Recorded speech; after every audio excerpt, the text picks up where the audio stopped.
Okay, here we go. Having issues.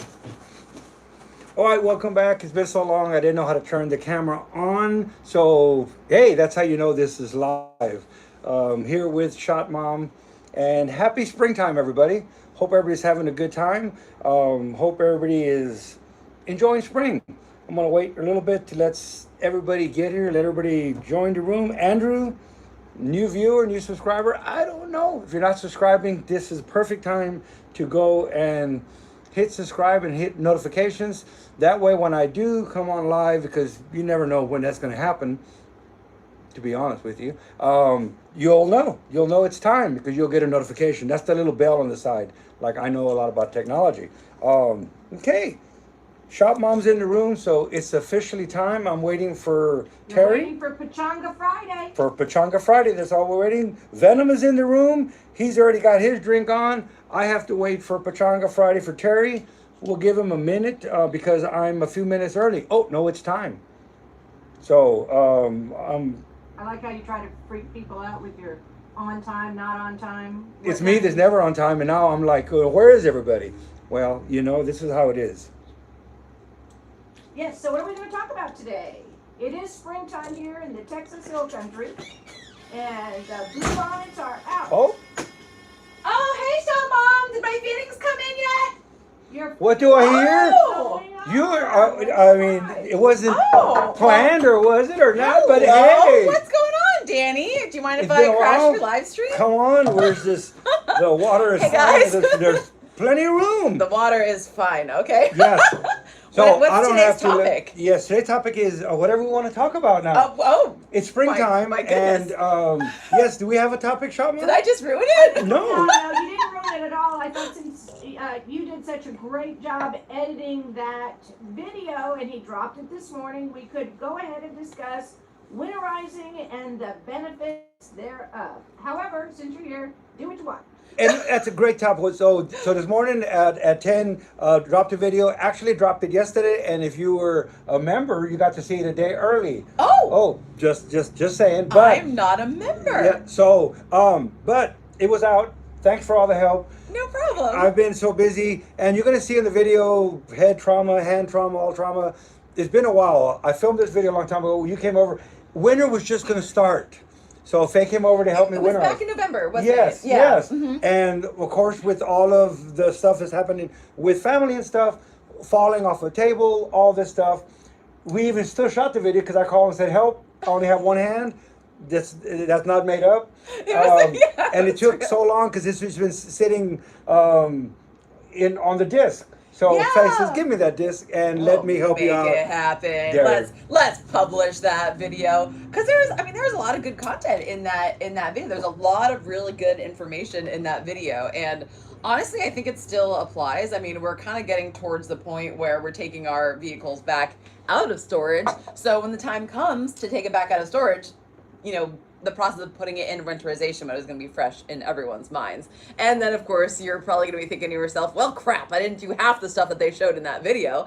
And we, as you mentioned in the video, we didn't even show all the stuff that you should be doing for like longer term storage, like the coolant, like, you know, checking your tire car up. pressure, getting it off. Yes. Exactly. Yeah. But- yeah. The neat thing about the winterization we did is to take it back out. We don't have to do anything besides No. start it now, because Exactly. if you watch the video, a brand new battery, a month, 4 weeks, 4 weeks, really the batteries start to go bad unless they have a trickle charger. Yeah. So that's what's a good insight of how you store something. Exactly. So you need a good trickle charger, and I had what I thought was a good one. It was plugged in and everything. It was plugged right? in and everything, but it just didn't. I don't know. Yeah. But when we went to go try to start it, like I said, the battery wasn't that old, and it cranked over fine. It cranked great, but that was sort of the first time I really learned what an MSD ignition box needs. I mean, ignition is just like a finicky thing, and you're gonna get, different manufacturers are gonna have different specifications. I mean, the AEM Infinity can run on 11.2 volts, and it's not a big deal. But the MSD box needed a minimum of what, 12 volts? We figured out, or 12.4, something like that. And a lot of Chrysler products from back in the day, the reason they have a gear reduction starter and they make that cranking, they have to crank over 900 RPMs Right. before it fires the ignition. Yes. And you knew, I don't know if on this year Chrysler, if it was some of the factory Chrysler stuff or the MSD, what it was doing, but it cranked over. It sounded great. Yeah. It was cranking. And here I'm already, now here we're going. When we put it in, it was flawless. We turned it off, and then here it is 4 weeks later. It's cranking. I started. Yeah, it wasn't even that far. So now, I mean, honestly, that was a good lesson for me as well, because I went home and put my obviously like I have a million chargers, maintainers. I actually had the same problem with my battery tender too, because that was what I originally bought for Brandon for the motorcycle. He's gone through, I think, 5 batteries now, and he hasn't ridden the motorcycle once, and he keeps on buying batteries for us. So I'm like, fine, I don't want to deal with it. It did make for a good Christmas gift for me. Yes, Thank you, it Faith. did. So now I have a proper one. And I got him one for the lawnmower too. Yes. Because the lawnmower was sitting there, I'm like, I see the future. I see what's going to happen. Because he took the battery tender, was like, oh, like put it over there, like he was going to charge the lawnmower. I'm like, uh-oh. And I don't want to call out, you know, and maybe I say I don't want to call out brands or something, but it doesn't. But what we've always said is we're going to be honest, and we're not actually. There's some good stuff and there's some bad stuff out there. Like not being paid for anything at all. I had a battery tender brand. I mean, which I thought was a good one. I think. I mean, I've seen they've got good reviews. Yeah, and that's what I bought, a name brand one, not a China Pro, whatever. And so now it has a Schumacher one on it, and it's been on very fine. And it's neat. You can just leave it on. It will cycle itself. Yes. Yeah, that's what I like, because I have so much going on in my brain. I don't want to be thinking about something. Which is another thing that's important about winterization mode, which I've got some vehicles I've not put in winterization mode, but even just leaving your vehicle sit for like a month with ethanol fuel in it. Like ethanol can start to go bad after just a few weeks, which is crazy. And then you think about when it was made and all the time that it took to like get to the fuel, get to the pump in the first place, and then you finally pump it in your car, and you're like, is it already bad? And I'm pumping it now. But it's 1 to 3 months that ethanol can start to degrade. So wherever y'all are at, y'all may have more. It's in different areas. Yes, y'all may have more ethanol. We have full like E85 too, but that's a different beat. So yeah, I mean, it's important to treat your fuel, and that is overcoming bad fuel is the number one thing that has stopped me from getting back into my project cars for sure. Like I've actually got to put some stuff in the Volkswagen because she's been parked for a month now, and I'm just like, shoot, I hate draining fuel. I hate smelling bad fuel. I hate it and so much. And while this is something, yes, for the hot rod world, long-term storage, in the shop, you'll see in the shop as you're going in, I have a Mercedes, a ML320, not a hot rod and everything else, and it's just I say a spare vehicle because shop mom drives, and so why do I need another vehicle? But it's so we don't get driven very much, but I drove it into the shop. It's not even that old. That fuel started to go bad. It was, yeah. Once it started treating fuel, we started treating fuel to all the vehicles in the shop. I gotta do that at home. I gotta do that for myself. I gotta practice that. It doesn't take long. And it's kind of, the tough part is, it's kind of, like it's a double, it bums you out. You do all this work, and then when I go start it, and what happened to it, this is the different thing, but on the Mercedes, from sitting in the fuel, well, Mercedes has a fuel pressure regulator in the filter. I drove it in the shop, and it wasn't even that long. So all vehicles should probably, we should be doing something about the fuel if it sits for much time. Definitely. And here we don't store stuff away for 3 months. Here, winter is a week. Store things away for 10 years. Yes, but that's a different story. Yeah. And one thing that we talk about in the video, which if you need to watch the video, we'll talk about it just a little bit here, or we'll go to what everybody else. I guess we'll find out what people want to talk about. But a gas tank. When I grew up, I was taught drain all the fuel out of a tank. Drain all the fuel out of a tank. Now we had metal tanks back then. We didn't have a plastic lined tanks. That's the worst thing you can do to a fuel tank. Now all the new vehicles, I shouldn't say all, but have plastic liners or plastic tanks. But metal tanks, you want to leave full. You don't want to leave empty because of condensation in the metal. It gets cold, it sweats. So when I grew up with my uncle telling me, and Chief was pretty much always right, but if you're going to let a car sit, drain all the fuel out. Leave everything.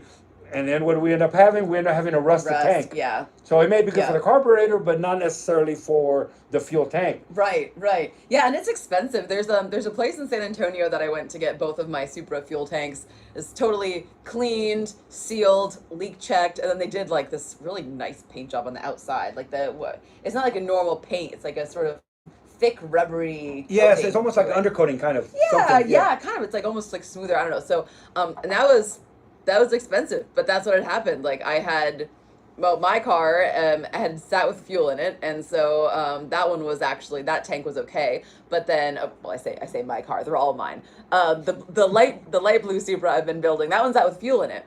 So it just took me so long to actually getting the tank out and draining all the fuel. That was a mess in and of itself. But then I had two other tanks that were from two other parts cars, and those had been sitting, or well, they're not parts cars. They're just I don't know.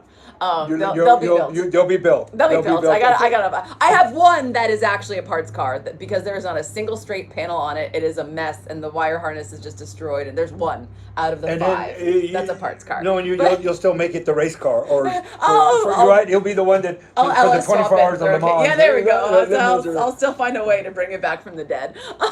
But yeah, like those tanks. Like, I looked in, and I actually made a video about it. There was surface rust all on the inside, and if you didn't take the time to clean that out, I mean, that's going to clog your filter. Now, interesting on those cars, there is a quote-unquote lifetime fuel filter.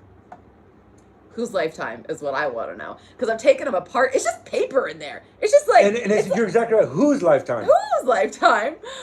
This is a lifetime beer.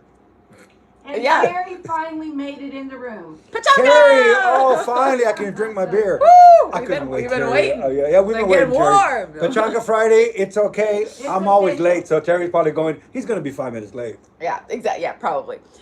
So you know that and then you've got the pre-filter and then you've got the post-filter. But still, like, imagine what happens if all that rust, then you fill your tank with fuel, and then all that surface rust from all the additives in the fuel is going to sort of like loosen itself up, sink down to the bottom, and then eventually get caught up in that little sock. And then what are you going to do? Clog your fuel filter and run lean? Like, I don't know, like, that's a worst case scenario, but yeah, you don't want that to happen. So what I was doing is, because I'm not strong enough to like carry around like a fully full fuel tank. I mean, those are big fuel tanks. Is I'll just put a couple gallons in, and then I shake them up. I put a couple gallons in, I put fuel additive in, and then I just have like a weird little Sunday routine where I just shake up my fuel tanks, start up the cars that haven't run in a while, and just, it's like some people spend an hour, going to church. I spend an hour maintaining all of my cars. That is my church. That is your church. Yep, it is, absolutely, yep. Where you make. And Lawnmower says that Stay-Bill makes a fuel tank fogging oil. Yes. And a lot of people, and that's true, and that's here. So what I love about the Stay-Bill product is that it's not just treating the fuel, which we want to treat the fuel. Yes. But there's chemicals in there that are released to treat the metal in the tank. Yes. It's actually yes. like they thought about everything. If all they're concerned with is, I'm treating the fuel, okay, but they actually, they know, like I said, on the late model stuff, you have a plastic liner. But not any of the old vintage stuff is no plastic liner. Yeah. So it's neat to have that chemical being released in the tank Exactly. to help keep that rust, because condensation is terrible. Yes. Yeah, and then it stops it from corroding. Exactly. It happens in the cylinders as well. Yeah. In fact, one of your Yeah. 7Ms, you I have know. a lot of 7Ms, and as we're taking them apart and diagnosing these, and we're hoping, please be the have For the all of them the that cylinders I have, be good. I don't have a single good one. Jeez, I don't have a single. Yes, good there's one. some that have low miles. One of them looked like this was beautiful, just We can parked. still, And- we can and still see like The crosshatch, yes. yes. Had no wear in it. But where the pistons sit when they shut it off, every day condensation sweats in a cylinder.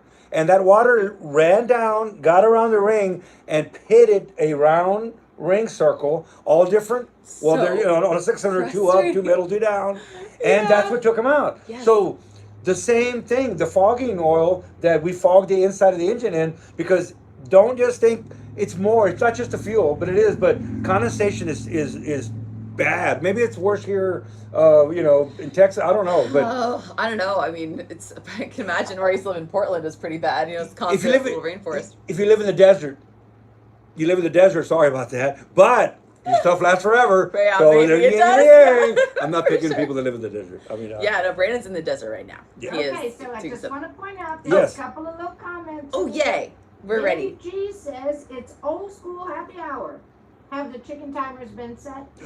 Oh, we'll have to do a 15-minute one. We'll do a 15-minute one. So long, no, we didn't do it. We did, yes, I yes, forgot but it's about them. but that's kind of neat that I everybody remembers the chicken. Forgot timers. about them. I forgot. This was It's been oh, a long time since we've done this, folks. and this is the OG. That's the This OG. is- Yeah, this yeah. is the We OG. gotta do We have the a bunch OG, of them, yeah, but this is the OG. Okay. And then, of course, Bismoto is remarking that, wow, the beautiful Faye live, best Friday ever. Oh, boy, thank you, Bismoto.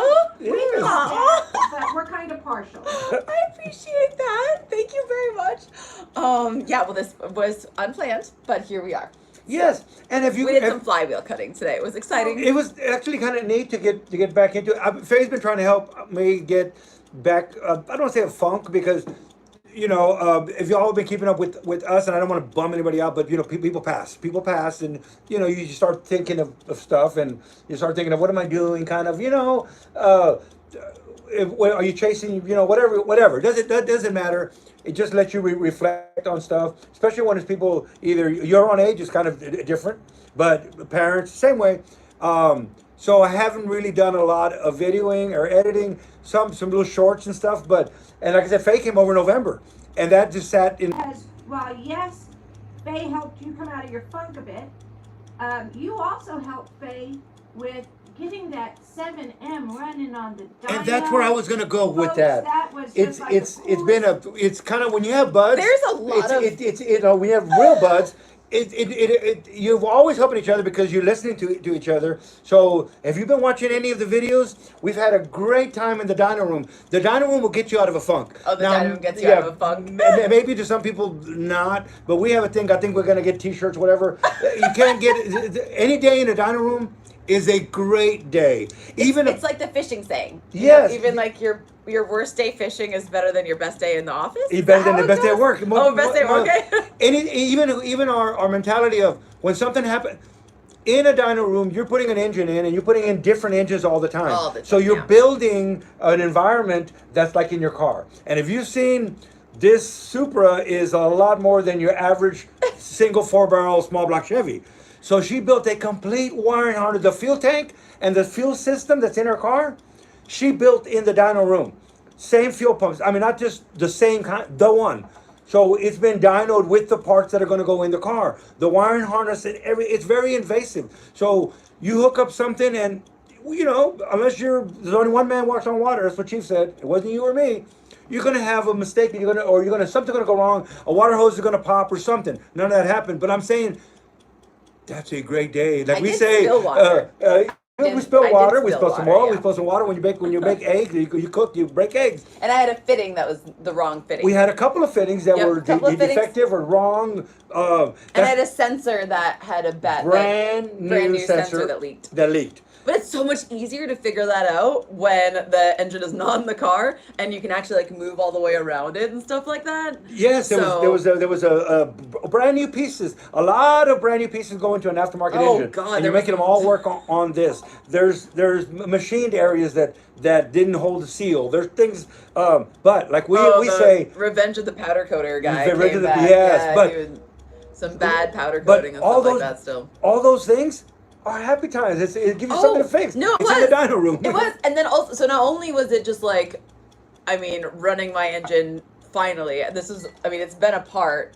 When did we start this? I brought the exhaust manifold to you in 2000. Oh, shoot, You grab shop mom would know. 18 or 19? I think it was 17. No. 17. No, you're right, because I was still at Intertech. Yes, I you hadn't were at started my Intertech. business yet. That's right. I remember the day you walked in and you said, I took your advice. I'm like, what advice? I quit My job. Yeah. Which, interestingly enough, at Intertech, I was running engines on a dyno, or many engines on dynos, so I felt like a little bit at home in there. And there's a lot of stuff on that dyno that I already knew about from my experience at Intertech working those dynos. So it was sort of interesting. Like, you know, you said this is what a valve looks like. I'm like, oh, I know exactly what that valve is. I can find it. Yes, we had water pressure. I mean, there's always it's so much. It's so fun. So I mean, it's amazing. So like, okay, 2017 was when I finally took my Supra out of storage. Finally, and I was like, all right, I'm gonna fix whatever's wrong with it. So this has been a long journey, people. So not only was it so awesome to have the engine first fire up, but then also like, you know, there's a whole bunch of stuff that still needs to be worked out on the dyno. So it was also really cool to see the shortcomings currently of the dyno, what we can improve on when we do dyno 2.0, move and build. Mm-hmm. So we sort of had like a constant Kaizen list going on. If you know, the term Kaizen is like one of Toyota's mottos. I want to put it on the wall in the dyno room. Yes, it's like, it motto. means like constant improvement or always improving, or like, so, you know, so like we're always improving, we're always Kaizening ourselves. I don't know if it's we're Kaizening today. Well, we're Kaizening today. We made it a verb. We're doing flywheels. Like I said, you're always, every little thing is exciting. But if, you know, we said that earlier, we so filmed every that. fail was an excuse to think about how we could do better. Yes, yes. And if you're not enjoying what you're doing, then don't blame anybody else. I mean, a job, and I used to tell this to the kids. I tell it to you know, that's why they call it a job, you know, because you are going to have to work. Yeah. But if you can't get, and everything is just a Chief story for me. But Chief always was you know, everything was a lesson, but it's a fun lesson. Everything, like I said, oh God, it's a fun lesson. It was a fun lesson. It was, as long as you're learning. Chief was the most excited, happiest person in the world when you asked a question. That wasn't a stupid question. That's something he's already brought up before, and he explained why. But when you asked a question because what he explained brought up something to like, well, what about this? He's like, that was just exciting because you're listening, you're learning, you're thinking. That is the most, you know. So everyday learning is fun, but maybe for a lot of people, learning ain't fun. We're a little bit weird. We find the fun in the simple things or the hard things, or you know, if you don't make fun of it, it's going to eat you up alive. So. Well, definitely, and that's not to say that you're supposed to have the most fun day at work every single day. Because even if you love your job, you're still, it's still work. So like work. You know, and that does right exactly. So that doesn't mean that if you look at yourself and you love your job, but you had a hard day today, that there's an inner failing there. That's not what we mean at all. Sometimes we have hard days, but yeah, it's hard to have a hard day in the dining room. Yes, and we had some tough ones. There was a long time, and this thing was awesome. And it's still not the story goes on, but now it's time for it to go in the car. Yeah, it's going in the car now. Oh yes. So I started pulling things off very slowly because once again, it's like, you know, if I was to rip everything off and just throw it in the car and then hook everything up, I might miss an opportunity to catch other things like. I've done a lot of learning and a lot of firsts on this engine for sure.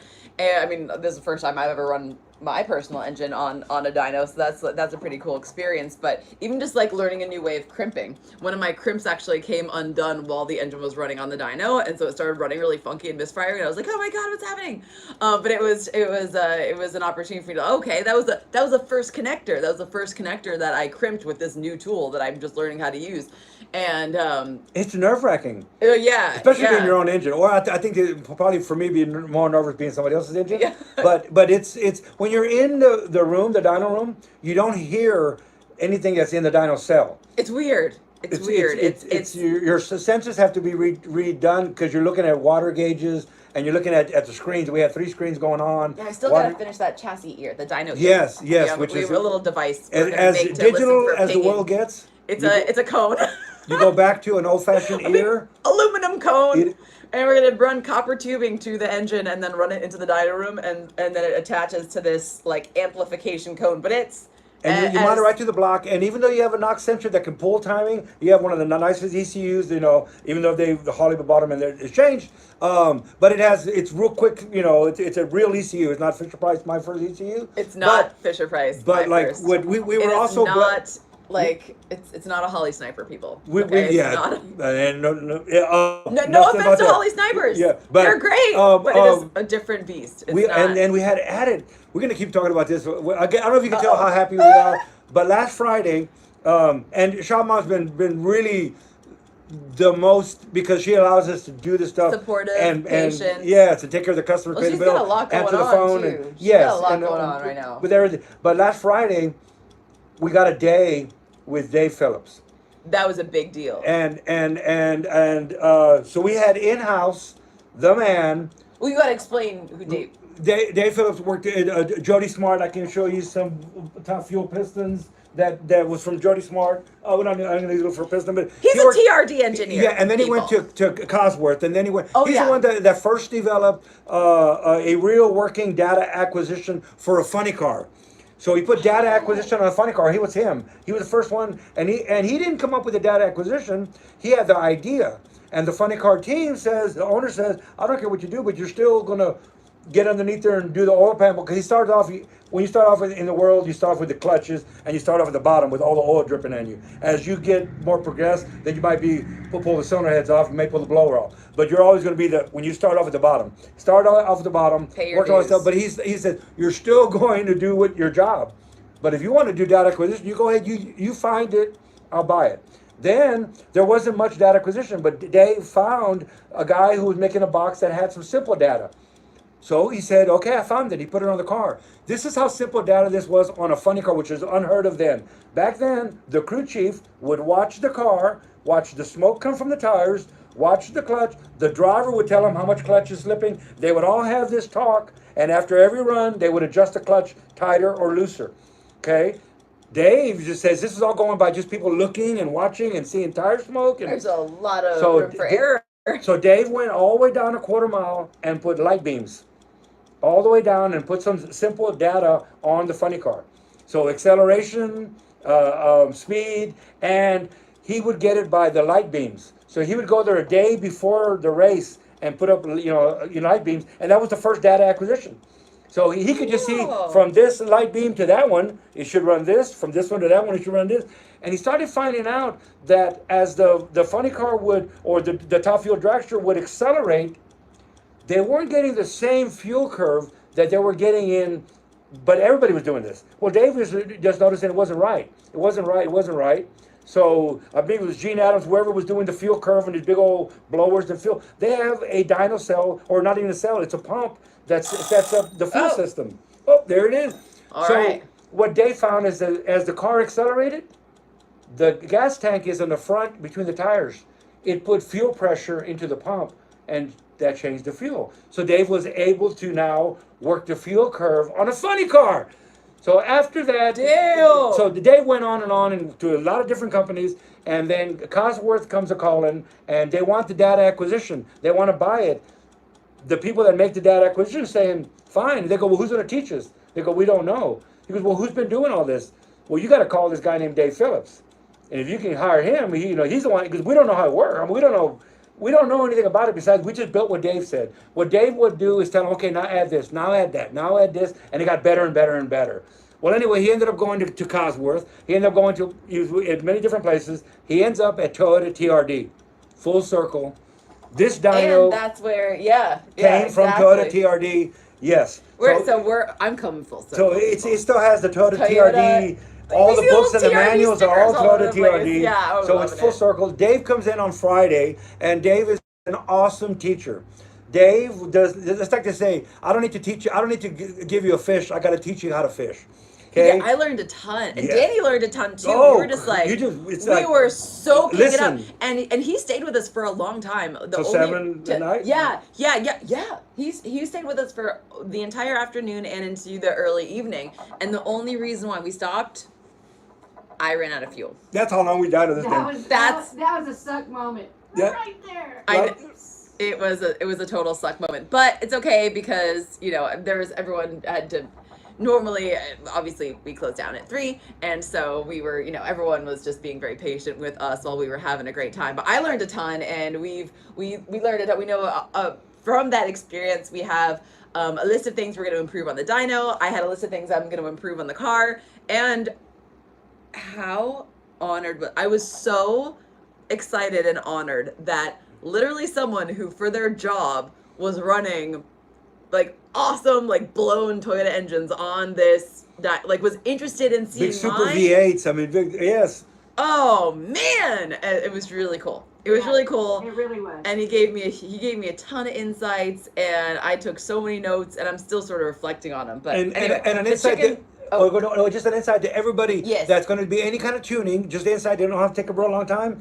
Dave's process of tuning is build a great foundation. Don't skimp on the foundation. In fact, we spend all day on the foundation because yes, when you go to auto, it will correct fuel. When you tell it I want a 13Q fuel curve or whatever you want, as it goes through, it will keep the number that you put in there. But if your foundation is crappy, so you want to be in there. You don't want it to be making massive Yes. corrections. You want to get it really close, and so it only has to do like a little bit of compensations here and there. And it can. So he Yeah. taught us when he could have gone really quickly in. Let's get a real big number out of it. Oh, let's throw a bunch of fuel out and get a big number, and everybody's happy and Yeah. camping. Dave did not know. No, he wants to build this foundation that is. It was so impressive as how important. I mean, it's like. Yeah. But I mean, everything was just this foundation. This foundation. But I feel like I'm on that. I was like already on his wavelength because while it would be like sick to get a bunch of horsepower, like that wasn't the main goal. I want a solid foundation to start with. I overbuilt the engine so that I could just be able to enjoy it, have a solid foundation, and then do like more add-ons and stuff later. But anyway, the chicken timer has gone off. Okay. I have places to be because it is Friday and things. It is Friday. Things and are thanks for closing at stopping 5. in. And this was was great. It was fun. It was fun to My get pleasure. I'm sure people are gonna have a lot more questions about the hot vapor car and what we have planned. Oh, that's for right. We it. didn't even talk about that vapor car, but I we'll know. get back into We'll this. get back to that, but before you go, because I know Scott Van Diver will come. He's not here right now. He's not. He's not here. One of the OGs who didn't make it. So I just want to make note of this Scott. moment so Scott knows when that notification bell goes off, you might catch Faye on a live stream again. So. Oh, Scott, we miss you. Me too. He sent me some of my favorite chicken stuff. He sent me a few letters and I saved them all. So Yes. thank you, Scott. well, thank you and for stepping in and Of course. yes, we was had a a great great day. time. It was a great day and it's a great ending to a great day. And we've got a new video to edit, so Yes. stay tuned to Danny's channel. Yeah, remember So- Peace and Assembly Grease, folks. Peace All right, out, so we're gonna. I think we're good. I think we're all gonna just. Are you done? Are we done, Shot Mom? Oh, you know what? I'm gonna open the door and let Faye out because Okay. I'm sure that's necessary. I'll answer a few more questions. I gotta or grab whatever. some products from the post office. There you go. Yeah. So this has been fun. It's been great. been Even great. 5 minutes is a good time. We always go back to right back where we started. So that's funny though because y'all spend all day together. Yes. And Well, then it's you're never excited enough. to see each other again. Oh, that's okay. That's all right. That's all right, Shot Mom. Amazing. All right. And I'm gonna miss you guys over the weekends, and I can't wait Okay. to see you on Monday. Oh yeah, I got a brisket in the refrigerator. I need to do something with. That's All right.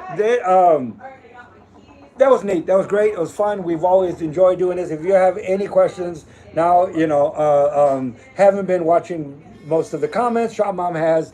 We've had a great time. Like I said, go watch Faye's video. I don't know if there's a long-term video yet, but I know on my shorts there's a lot of times that I turn on the camera and did some dyno viewing. We need to do a whole episode. I think we need to do a whole series of just dyno videos, but I'm kind of crazy.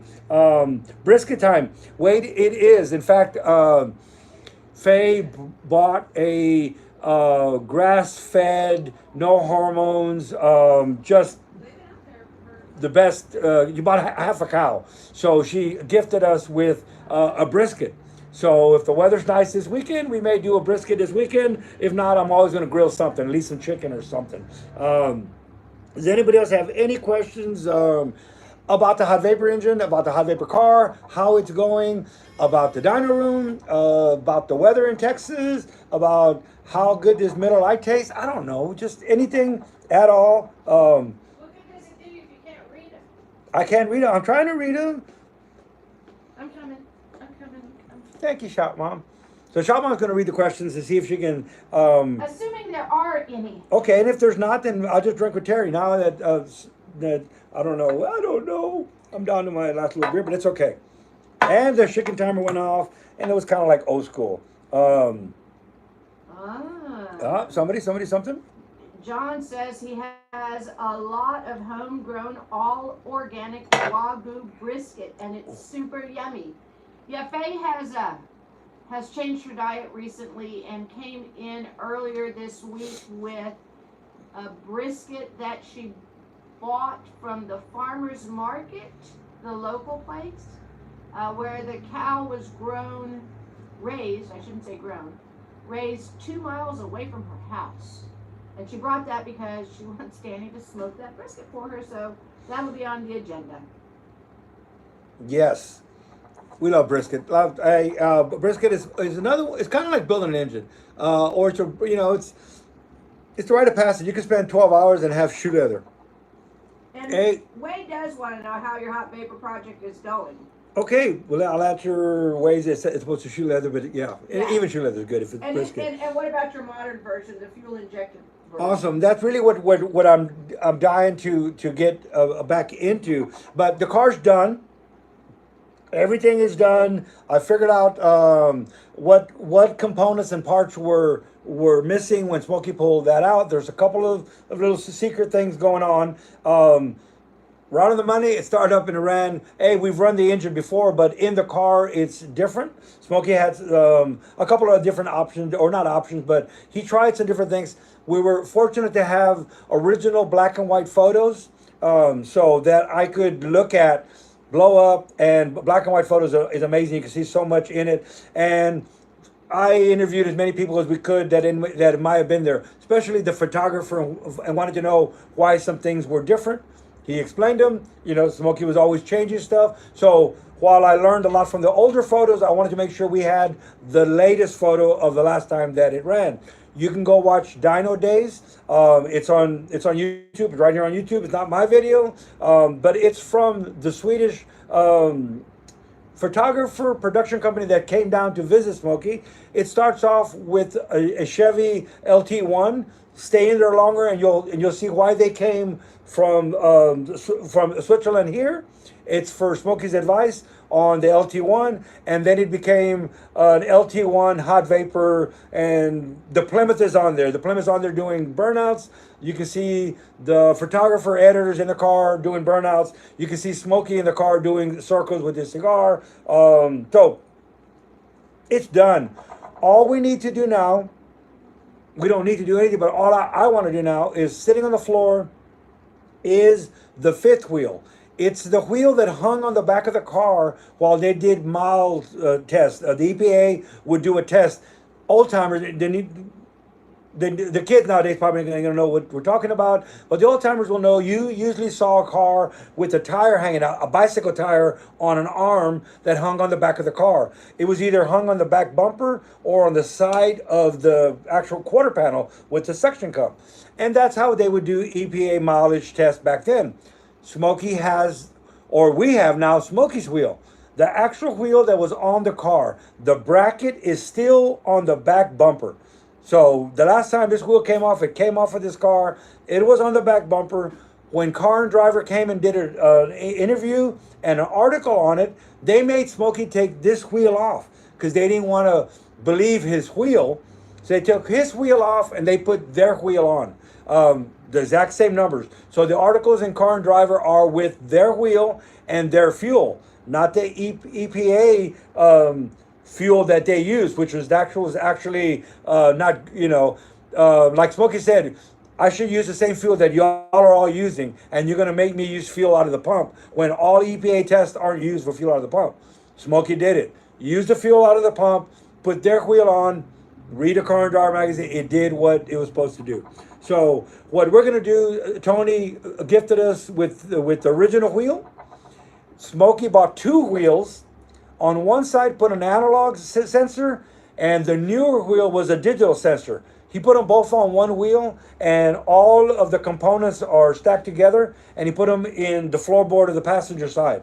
So he could have analog and digital. There's actually three different ones, so that he could, compare them all. And you couldn't say you cheated if you got three different ones all reading the same. So the next step is I already bought a tube for it, but I think I'm going to buy a new tire for it because it's pretty worn. You can tell Smokey put a lot of miles on his wheel. And then we're going to restore the wheel, hang it back on the car, and then it's time to make some decisions. We need a flat track. We need a perfectly flat track that doesn't have any inclines. I would like Circuit of the Americas in Austin, but turn number one is straight up in the air. So I want a flat track where we can put the car and we can do his mileage test once and for all with today's gas in the car. We'll do it live. Now you have Instagram, you have YouTube, you have, TikTok, you got, everything to where we could do it live and actually not have the thing about it smoke and mirrors your editing or anything. So that's what I want to do. I want to do a live running in just miles per gallon. I want to find another track that's doing some quarter mile taking and maybe do some go to duct tape drags or any of a quarter mile Texas. We just had the Texas mile and put the car on the track and do a quarter mile run so that we can show what it did in the quarter mile. Do a 0 to 60. So that's what's left is just to go ahead and now prove that we've already proved that it runs, but prove that we have the data. BC, I don't know where I'm at now. We have all of the official paperwork from the manufacturer, from Southwest Research, all the actual data sheets, the knock readings, the CO2 readings. We have them all. Nobody believes all that. Don't know why. They're certified. They're notarized. I have them from John DeLorean's file cabinet. We have them from Smoke. We have them from Southwest Research. And yet, people don't want to see a piece of paper. So that's why we want to do live testing. And that's where we're at. So we need to find a quarter mile. We need to find a flat track. So we need to spend some time taking the car out and showing it off. I'd like to finish it off at SEMA. This past year, we thought we were gonna be at SEMA. It wasn't enough time to get the car in SEMA. I think it should be in SEMA. I think it should be at PRI. I think it should be, so anybody know of a nice flat track around here? Venom's telling you to go to St. Pete, Florida, but that's a bit far for my taste. Because, if that's what you're looking for, there's always Little River. But The quarter mile, there's a little river. There's not a problem. I'd like a nice, flat. Like I was at Shutdown Toyota, or telling Faye, does Toyota have a flat testing facility around this area?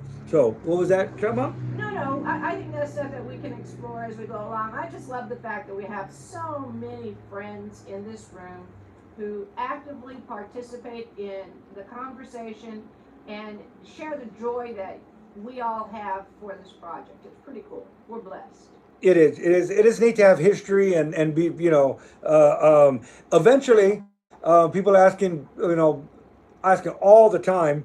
And I did start the paid channel, whatever, the membership stuff. And I think maybe when we're said and done, it's time to maybe just give out all the info that we can of the car. And this, that's not a problem.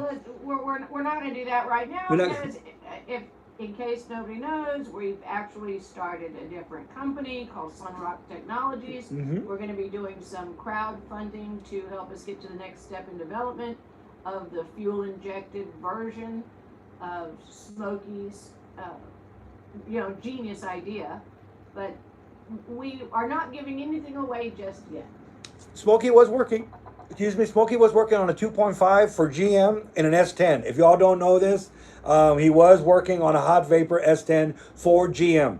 Okay, I have a lot of the camshafts. Unfortunately, there's a lot of camshafts that still need to be mapped out because you almost need to map out every one of these cams, and you almost need to build an engine and go on the dyno for every one of these cams because there's so many of them. They're all identical, pretty close, but there's a little bit of variance and changes. That's a lot of money and time in building engines, putting them on the dyno, taking the cam out and changing cams. But fortunately, I have a lot of the cams. We have several engines. So we got more engines. I have a 2.5, all the components for another 2.5, which the 2.5 is the one that's in the Fiero. The one that I have is what I believe was the one that he was working on for the S10. We purchased an S10. We have an S10 truck. It's a more modern S10 truck with a 5-speed. I thought it'd be great to build an engine with all the other parts that I have, another 2.5, put it in the truck, and that could kind of be a clone of one that he was working on, but we don't know. We've never seen any pictures of it. There's nothing on there. We know he was working with GM on one, so they had to have been one. But it could be a neat tribute truck. Except, why not use this opportunity to put in our modern hot vapor engine. So we have a hot vapor engine that we've been developing that's going to be different than his. How is it different than his? His was flat tappet. This right here, Buick 3-cylinder hot vapor engine has flat tappets. It has an old cam and lifters in it. Modern engine is going to be full roller. Full roller cam, full roller lifters, full roller rockers. Heck, we can put roller cam bearings in it if we want. So that in itself, if we gain 0.005 more gas mileage or efficiency than Smokies, it was already amazing. So yes, we are going to make it more efficient just because we're going to go roller. So when I'm changing, it's not changing the concept of the engine. What we're changing is the components in the engine. So now we're fast forward to today. We have coated pistons. We have. I'm very blessed to have my buddy Lake Speed from Total Seal Rings and Southwest Research. We can do the best cylinder technology of finish ring package in this. Why? Back then you couldn't get a cylinder ring as hot as what Smokies was doing it. Now everything runs that temperature. What's another thing we're going to do? We're going to be fuel injected. So what do we have? We have the advantage of having a dyno that we can put a hot vapor engine on, get a fuel curve off of, and then match that fuel curve, but in fuel injection. What did, I can kind of see that Smoky, you didn't have Smoky in your passenger seat. So if you had a hot vapor engine and you went to Colorado where there's no air, you don't have Smoky that can retune the carburetor. When you went to Edinburgh or down at the valley and there's tons of air, you didn't have Smoky with you that could recurve the carburetor. One of the testing, we have a lot of the tests that came from Southwest Research. One of the problems at one time was the fuel curve. Smoky took the car, came back the next day, redid the carb, and he fixed it. And he fixed the problem, and they couldn't understand at Southwest Research, how can you fix the problem at a certain RPM point and not affect anything else? It wasn't like you can't with fuel injection. And they didn't understand it, but you didn't ask Smoky questions. When you take a vehicle or an engine to Southwest Research, they're working for you. You answer their questions, you don't ask him any questions. But we talked to the engineer, the emissions engineer that worked on this project and spent a lot of time with Smoky, and it's like, we didn't even know how he did it. Okay, fast forward to today, we got to just put Smoky's brain into the ECU. And then no matter where you drive this, it's self-tuning. So we're at an advantage that we have computers that are super fast, injectors, technology is on our side now. And so we are going to be able to make it a digital version. That's probably the better way to say it. We're going to make a digital version to the hot vapor engine that will self-tune no matter where you go. And we're going to work on different platforms. I can tell you right now, we're not giving away any secrets or anything else, but I think our number one platform is going to be the generator. Okay, all right. What else are we going? We're giving away too much. There you go. You are giving away too much. Right now, it's really time to wrap things up. It was a long day, and I genuinely appreciate everybody taking the time to join us.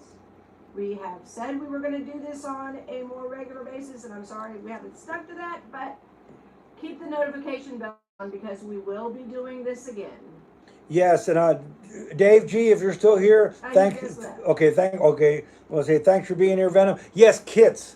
A conversion kits is another. That was one of the very first things that I was doing, and that we already have parts made even for a conversion kit. So all right, I think we're wrapping up. We had some fun. We did have and this is great. Remember, Shop Mom is at therealshopmom@gmail.com. Send her a lot of messages. Say you want to see a lot more of this, and we'll do that. And then I think we're going to go grill, aren't we? Yes, we're going to go grill. We're going to go grill. Say so peace and assembly Peace and grease. assembly grease. I'm out of here. Terry, we'll see you on the next one. Everybody, we'll see you on the next one. And thanks for joining us. And end. We did it.